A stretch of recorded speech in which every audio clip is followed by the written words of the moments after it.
This is a duplex apartment.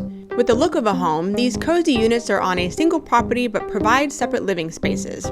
This is a high-rise apartment, which may mean a long elevator ride, but it can offer stunning views of the city around you. This is a walk-up, only accessible by stairs, but they have that classic, iconic look. And this is a Dingbat. Dingbat apartments have a muddled reputation and, well, a curious name. Let's explore.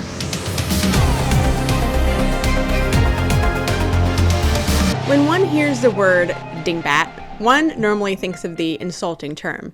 While the housing style has been met with scoffs, controversy, and skepticism, the term Dingbat was coined for this particular type of architecture with good intentions. Architectural historian Rainer Banham popularized the term Dingbat in his work, Los Angeles, Architecture for Ecologies, but credits the formulating of the word as it pertains to architecture to Francis Venture, who taught at UCLA in the 70s. Regardless of this exact origin, the term stuck. So what exactly is a Dingbat apartment? If you've been in Los Angeles for any length of time, you've likely seen a Dingbat for yourself. They look like this, this, this, and this. Basically, they're stucco shoeboxes on peg legs with pastel paint and exotic names. Now, the structures are primarily an LA staple, but some were built in the Bay Area and other California cities. That's because from 1957 to 1964, Los Angeles population grew by 1.2 million. This caused a housing shortage and little time to figure it out. This solution, at the time, was simple. How about we build Dingbats, which will maximize the use of every square foot on a piece of property with units constructed of inexpensive materials. Sounds like a good plan. Or was it? Dingbat.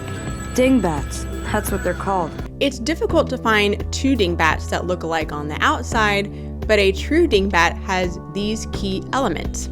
Two-story walk-up structure, parking directly under an exposed carports, cement plaster finish, usually 6 to 12 units per lot, also called 6-packs and 12-packs, wood-framed building constructed between 1950 and 1970. The exterior of a Dingbat can look like something out of a retro thrift store, but the inside is very basic.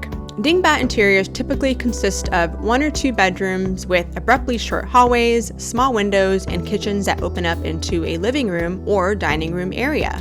Some common complaints from Dingbat dwellers have been poor airflow and thin walls.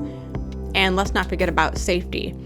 These soft-story buildings were built with the notion of quantity over quality. The stucco walls on chicken legs are no match for earthquakes. In 1994, Dingbats simply crumbled during the Northridge earthquake. Since then, Dingbats have been demolished, and some remaining have been strengthened to improve seismic safety. Not all, but some. Although financially sound at the time of their creation, Dingbats have been a hit or miss among locals and architecture enthusiasts. Those who love the Dingbat see him as charming, practical, and legendary. One artist recreated some of Los Angeles' most iconic Dingbats in her miniature art for the internet to enjoy. Others loathe Dingbats, and I mean loathe. Good lord, I hate Dingbats so much. Being in one is like sleeping in the antechamber to purgatory. They're the worst use of the difficult, long, and narrow city blocks so common in LA.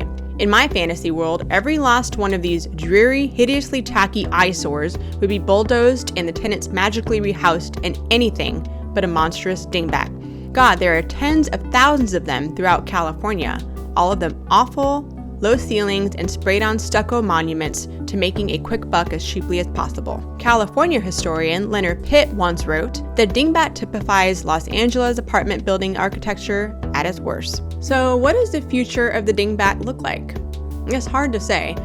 Affordable housing in LA is tough to come by. Even our regretfully beloved Dingbats tote a high price tag, and they're still some of the best deals in the city. Those who reside in Dingbats seem to have weighed the cost of living in luxury apartments against the cost of living in a minimalist building with a curious name. So what do you think of Dingbats? Love them or hate them? Drop your thoughts in the comments below. Thanks for watching.